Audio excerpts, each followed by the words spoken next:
Assalamualaikum warahmatullahi wabarakatuh. Waalaikumsalam warahmatullahi wabarakatuh. Alhamdulillahirabbil alamin. Wassalatu wassalamu ala asrofil anbiya'i wal mursalin wa ala alihi wa ashabihi ajmain. Amma ba'd. Yang kami hormati, yang kami cintai, Ustadz Samsul Hidayat selaku penguji 1, Ustadz Muhammad Fajar Pramono selaku penguji 2, dan juga sebagai penasihat STIQ bagian Senat. Ahlan wa sahlan Ustaz. Sehat niki? Alhamdulillah sehat walafiat. Baik, alhamdulillah, puji syukur, alhamdulillah kehadirat Allah Subhanahu wa taala senantiasa kita panjatkan sehingga pada kesempatan yang berbahagia ini kita bisa melangsungkan sidang munaqosyah pada tanggal 5 Juli 2021. Meskipun kondisinya pandemi, mudah-mudahan kita semuanya senantiasa diberikan kesehatan oleh Allah Subhanahu wa taala. Salam serta salam tidak lupa senantiasa kita panjatkan kita sampaikan kepada uswatun hasanah kita Nabi Muhammad SAW. Semoga kelak pada hari kiamat kita semuanya mendapat syafaat dari beliau. Allahumma amin.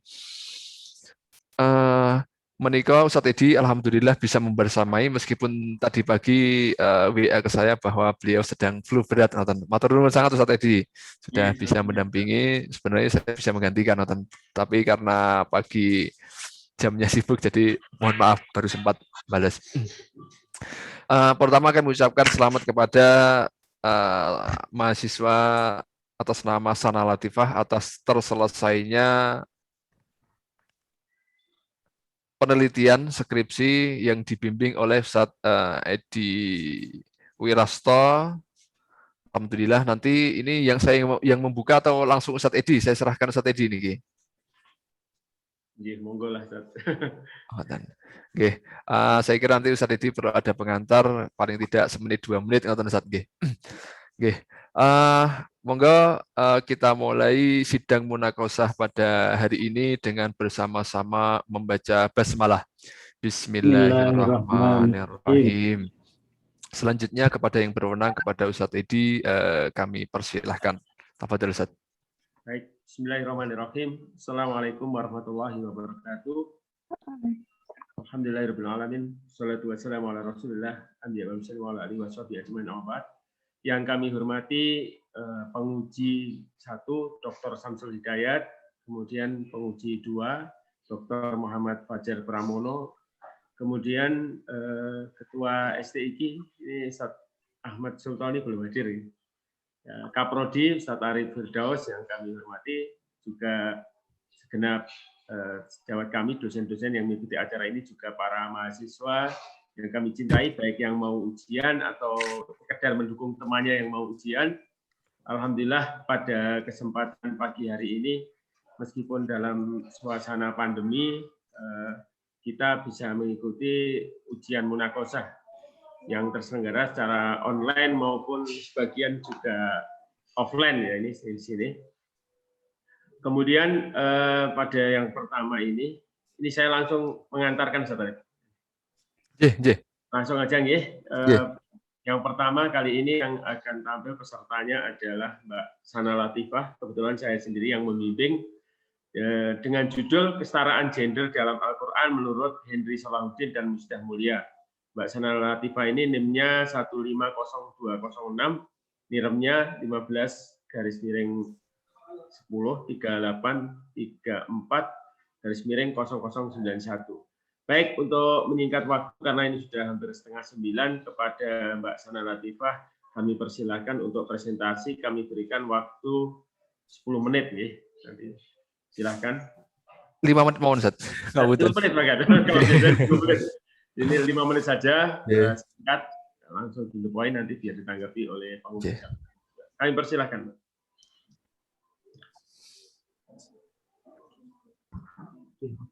Silakan Mbak.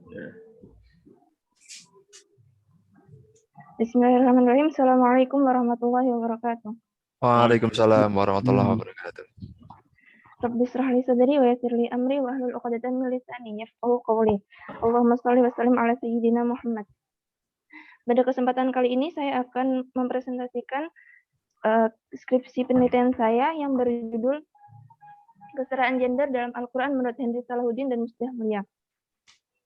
Dari latar belakang penelitian ini didasari dengan konsep gender yang mengacu pada seperangkat sifat peran tanggung jawab fungsi hak perilaku yang melekat pada laki-laki maupun perempuan yang dibentuk dari budaya lingkungan sehingga terjadinya ketimpangan antara laki-laki yang sering dijadikan superior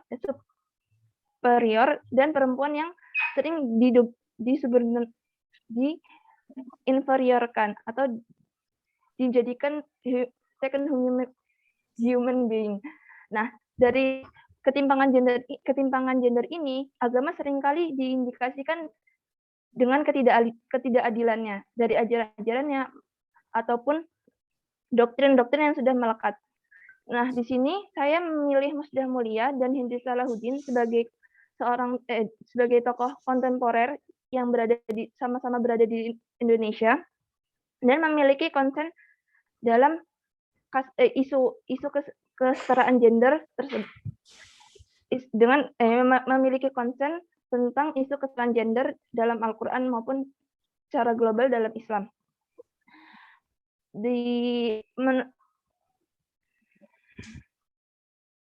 Nah, Musdah Mulia menginginkan sebuah interpretasi baru dalam penafsiran agama karena sebelum-sebelumnya jika dilihat kebanyakan dari penafsiran itu didominasi oleh kaum laki-laki. Sedangkan menurut Henry Salahuddin sendiri, sesungguhnya Islam itu sudah memiliki keserasian antara laki-laki dan perempuan, sehingga tidak ada kata subordinasi antara satu dan lainnya.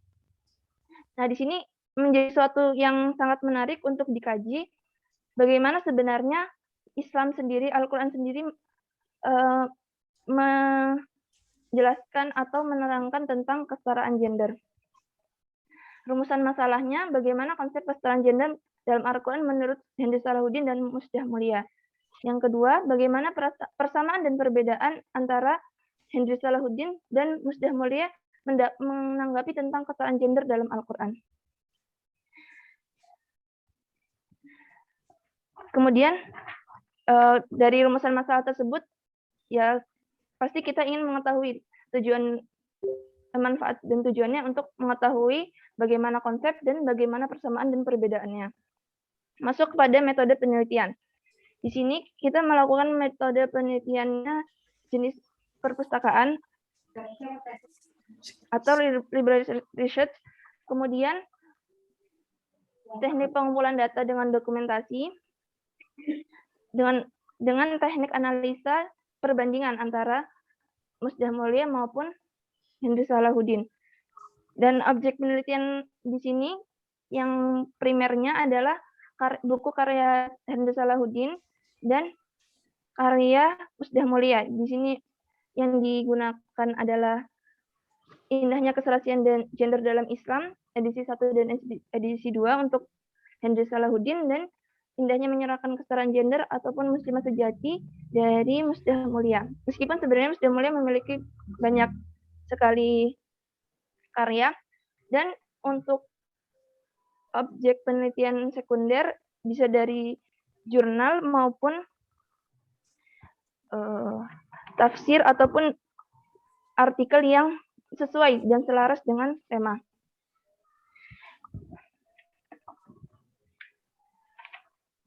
Masuk dalam gambaran biografi Henry Salahuddin, seorang laki-laki yang kelahiran Bojonegoro 5 September 1975. Maaf Mbak Sana, langsung ke hasil penelitian. Oh, baik.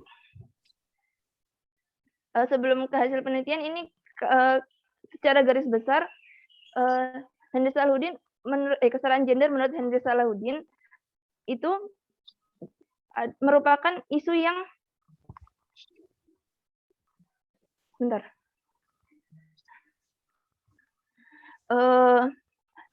isu yang sangat perlu di-concernkan, karena Islam sendiri itu kan sudah merupakan Islam sendiri itu sudah menghormati perempuan. Jadi di sini Hendra Salahuddin merasa kesetaraan gender itu tidak murni, maksudnya ada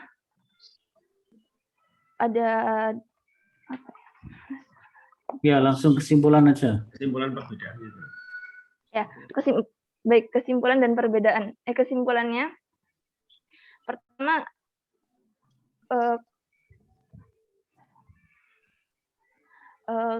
persamaannya dari kedua tokoh tersebut adalah sama-sama melihat institusi keluarga sebagai institusi terkecil adalah sebuah contoh gambaran kesetaraan dan keserasian dari laki-laki dan perempuan, meskipun mereka memiliki perbedaan. Tapi dari perbedaan itu tidak untuk saling merendahkan, tapi untuk saling ta'awun, untuk saling menolong-menolong dan melengkapi. Didasari menurut Musdah itu didasari dengan ajaran tauhid, di mana membebaskan diri dari segala macam bentuk kesyirikan, baik kesyirikan kepada Rabb, maksudnya menyembah selain Allah Subhanahu wa taala, ataupun dalam bentuk-bentuk lain, menjadikan seseorang lebih berkuasa ataupun menjadikan sesuatu yang lebih penting daripada kedudukan Allah, seperti materialis ataupun sejenisnya. Nah, di sini perbedaannya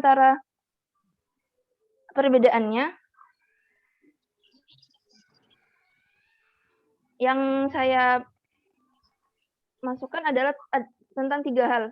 Tentang dalil surat An-Nisa ayat 1, yang dimana biasanya menjadi dalil ketidaksetaraannya dengan sebagian tafsir yang menurut Musdah sebagian tafsir menjadikan ayat ini sebagai dalil ketidaksetaraan gender, di mana dikatakan bahwa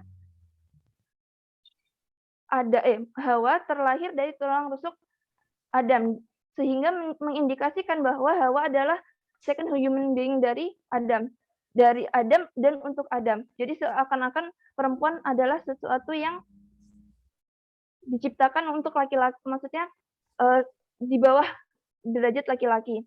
Sedangkan menurut Hendra Salahuddin, ayat ini menjadi sebuah nas yang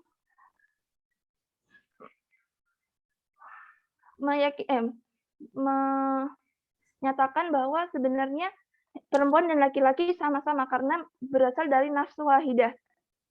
Oke, 1 menit, waktu kurang 1 menit, Mbak.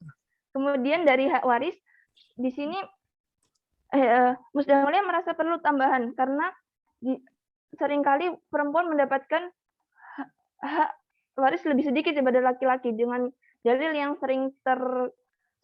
sering digaungkan adalah 2 untuk laki-laki dan 1 untuk perempuan. Sedangkan dalam analisa Hendra Salahuddin, banyak kasus, banyak kondisi di mana perempuan mendapatkan lebih banyak hak waris dibanding laki-laki. Oke. Dan yang terakhir, perintah hijab. Perintah hijab ini selama masih bisa memaknai dan mengambil intisari apa yang dimaksud dengan perintah hijab, dengan menjaga diri dan lain sebagainya, itu sudah dicukupkan menurut Musdah Mulia.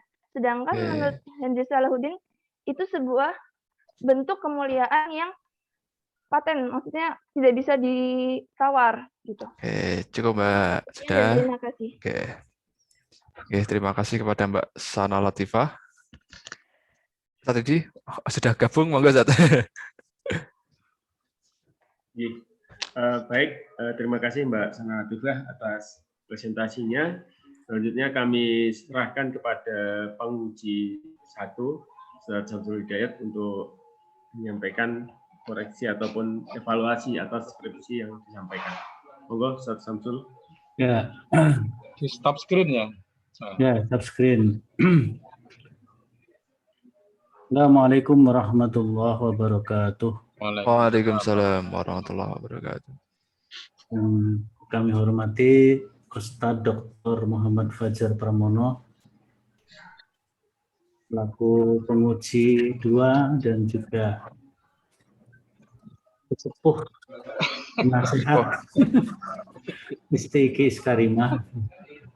Kemudian para asatid, Ustadz Edi Wirasto, guru saya itu Pak Edi Wirasto.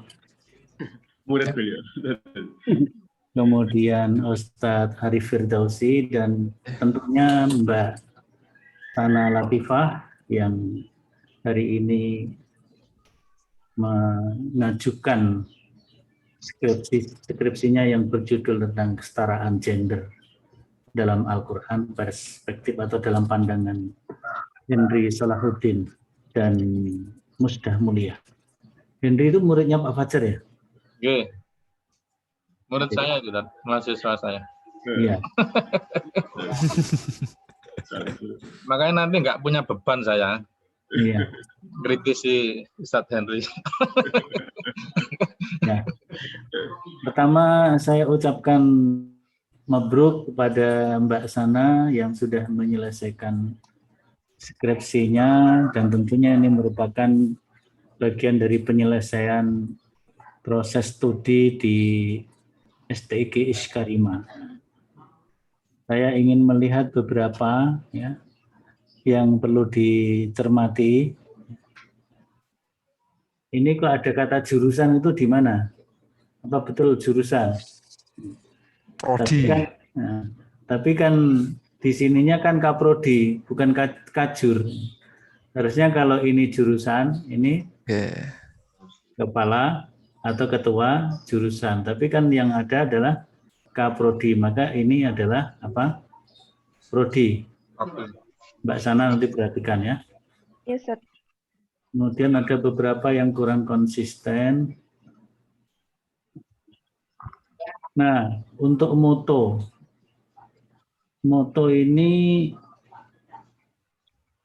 mestinya ada moto yang berkaitan dengan judul ya, dengan topik. Ya, kalau misalnya mau moto yang lain yang mungkin terkait dengan semangat atau apa, itu yang kedua. Yang pertama itu moto terkait dengan judul skripsi ya, sebaiknya begitu. Kemudian nanti kalau yang abstrak-abstrak nih biar Ustadz Fajar yang menekuni dari awal bagaimana menyusun pedoman. Nah, saya lihat di di antara daftar isi dengan sistematika yang ada di bab 1 itu ada ketidakkonsistenan. Nah, yang pertama di daftar isi judul bab belum ada. Bab 1 ini apa, Mbak Sana? Bab 1 ini judulnya apa? Latar belakang pendahuluan. Pendahuluan kan? Kalau di naskahnya sudah ada, tapi di daftar isi nggak diberi, harusnya diberi ya. Yes, Sir. Bab 2 juga nggak ada, bab 3 juga nggak ada, bab 4, bab 5 juga nggak ada. Nah, kemudian di dalam sistematika, tapi sebelum sistematika ini apa ini? Kesetaraan gender, dar ini apa? Ini dar ini apa ini? Dari atau apa? Dari, Sir. Tapi kalau hurufnya besar, ada dar, ini kan seperti Darul Ulum atau Darul apa gitu. Nah, kemudian tadi ketika menyampaikan kesimpulan itu belum sesuai dengan rumusan masalahnya. Ya, jadi nanti disesuaikan. Saya nggak tahu apakah ketika disampaikan secara lisan itu hanya awangan, tidak membaca teksnya.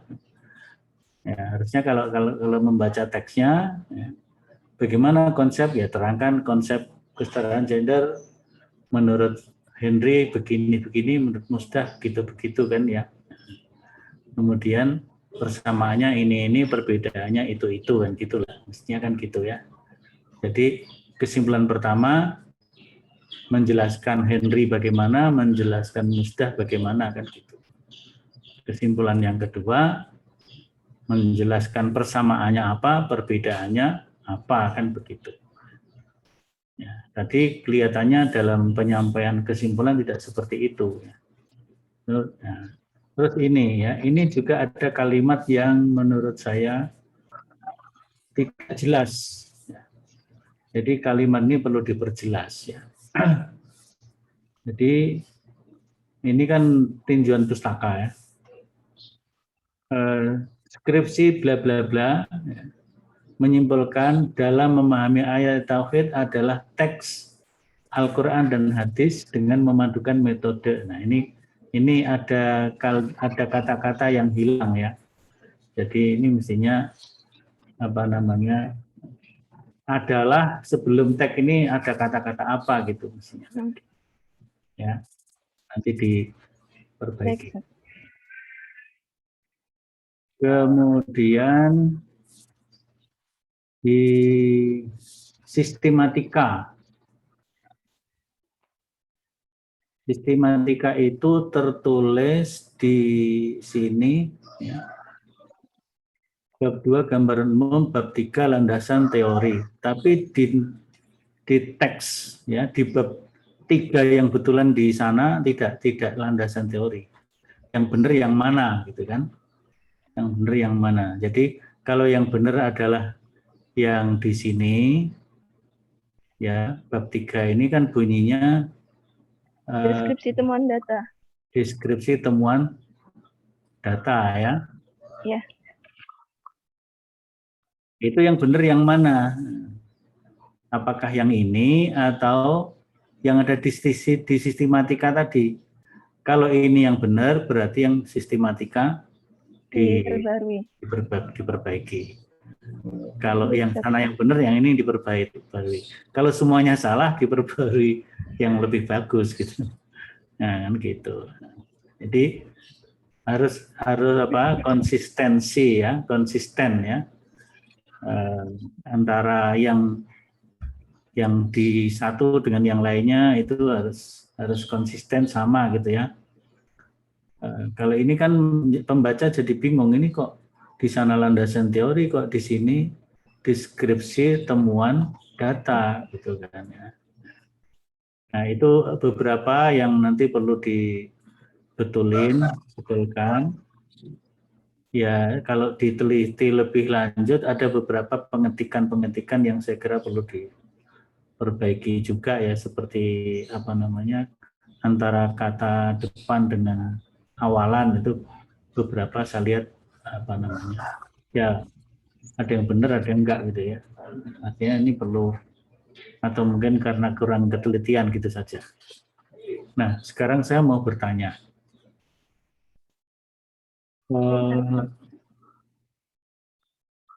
antara Pak Henry Solahuddin dengan Musdah Mulia itu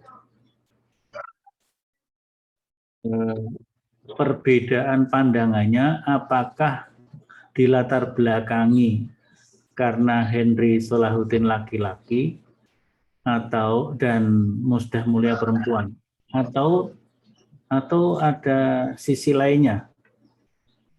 Silakan Mbak Sana.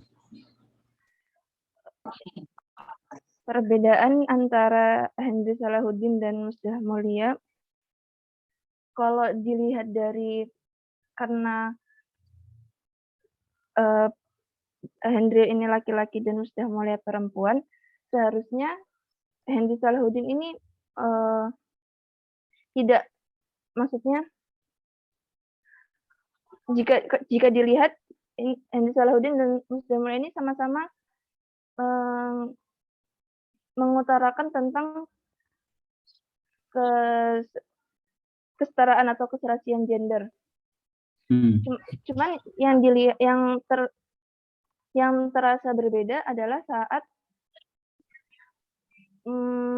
Musda Mulia melihat dengan konteks hermeneutika ataupun histori, sedangkan Hendy Salahuddin ini mengkritisi tentang histori kesetaraan gender sendiri maupun metode hermeneutika. Maksudnya metode yang dipakai sebagai yang dipakai untuk kaum feminis untuk kaum feminis ini dalam mengkritisi Al-Qur'an. Jadi sama-sama hermeneutik antara dan Henry. Kalau Henry ini kurang setuju dengan sistem yang mentafsirkan sebagian ayat yang dirasa tidak pro dengan perempuan, tapi tidak mentafsirkan ayat yang jadi maksudnya Henry ini tidak setuju dengan penafsiran yang hanya sebagian. Jadi cuma ayat-ayat tertentu maksudnya cuma ayat-ayat tertentu yang Jadi artinya Henry menggunakan metode apa? Metode. Kalau Musda kan jelas tadi menggunakan hermeneutik. Nah, kalau Mas Henry Salahuddin pakai apa?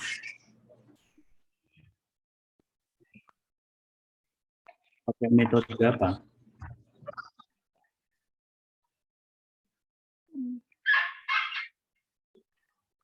Baik, itu yang harus dikuasai oleh Mbak Sana ya. Jadi sebagai seorang peneliti mesti harus lebih menguasai.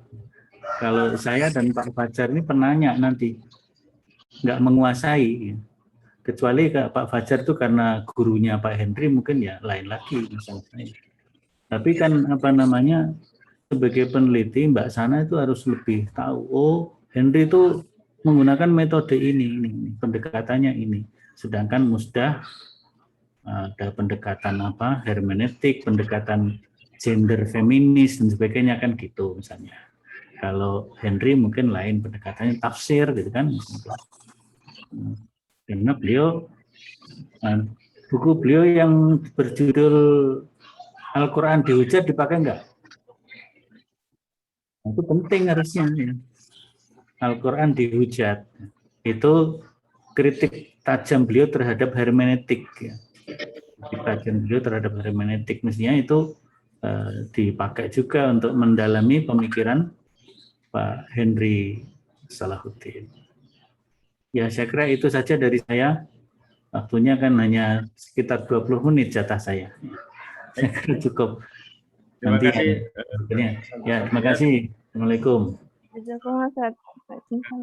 Terima kasih Ustaz Samsul Hidayat atas evaluasinya. Selanjutnya langsung saja kepada penguji kedua, Dr.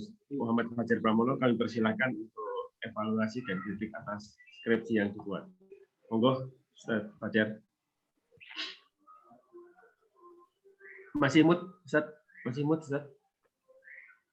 Ya, masih mute, Pak Fajar. Siap. Assalamualaikum warahmatullahi wabarakatuh. Waalaikumsalam.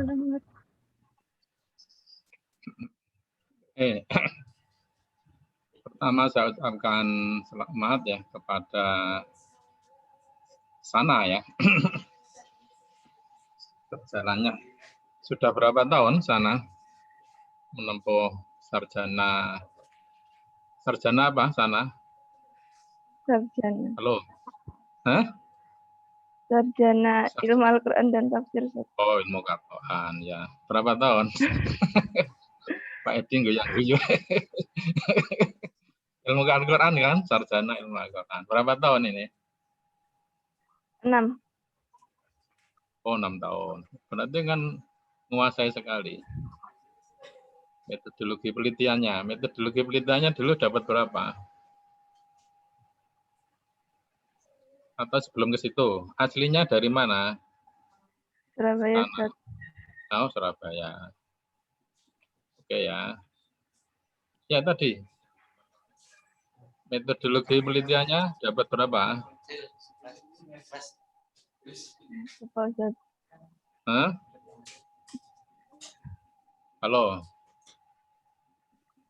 Ini ya. Saya mulai dari judul aja. Pertama, apa sih persyaratan judul sebagai sebuah penelitian? Dikatakan sebagai judul penelitian itu apa? Sebuah syarat yang baik ya sebagai sebuah judul penelitian itu apa saja kriterianya? Ini ulang lagi di metodologi penelitian.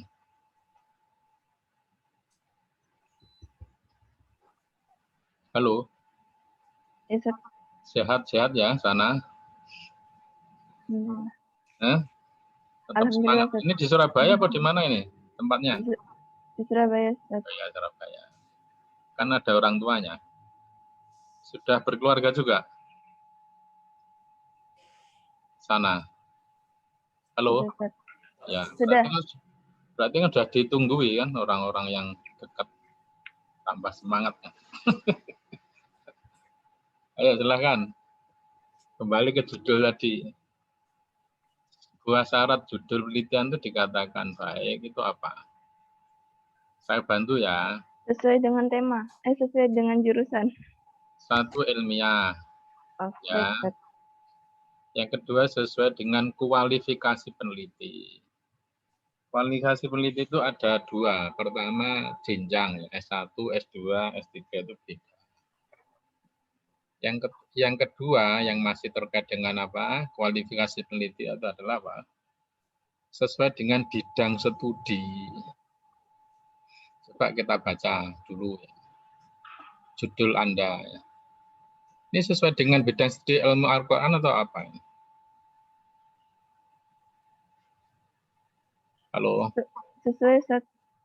Dari mana untuk mengatakan sudah sesuai? Karena sama-sama. Ini pemikiran Islam apa ilmu Quran dan tafsir? Ya, saya bantu itu. Ini pemikiran Islam atau ilmu tafsir?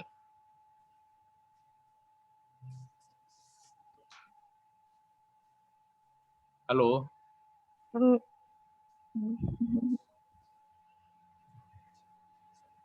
Mestinya kalau ke ilmu, mestinya kan ilmu Quran dan tafsir, iya kan?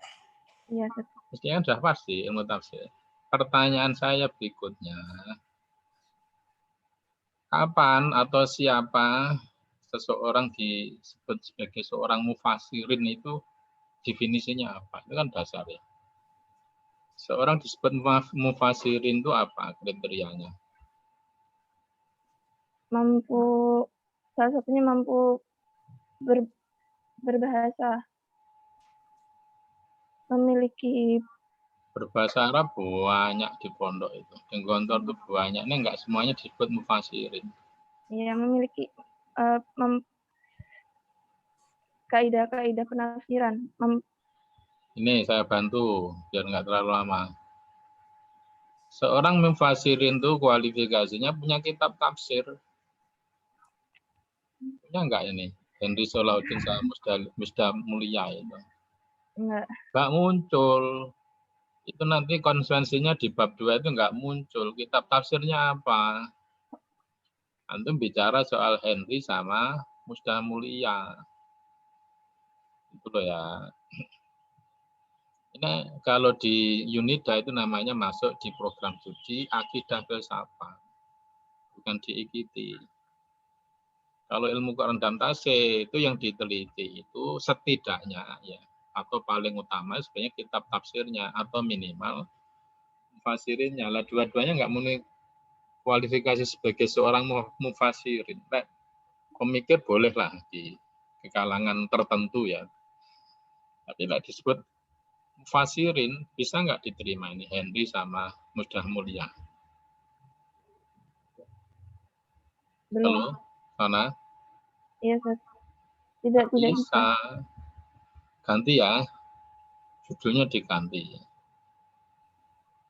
Dengan tadi beberapa catatan tadi yang dari Ustaz Samsul ya tentang penulisannya, tentang sistematikanya, ya, materinya. Ya. Lalu judulnya ada akidah filsafat. nggak muncul, nanti muncul problem yang lain tuh di kajian pustakanya, di metodologinya, itu nggak nyambung. Itu aja sana dari catatan saya.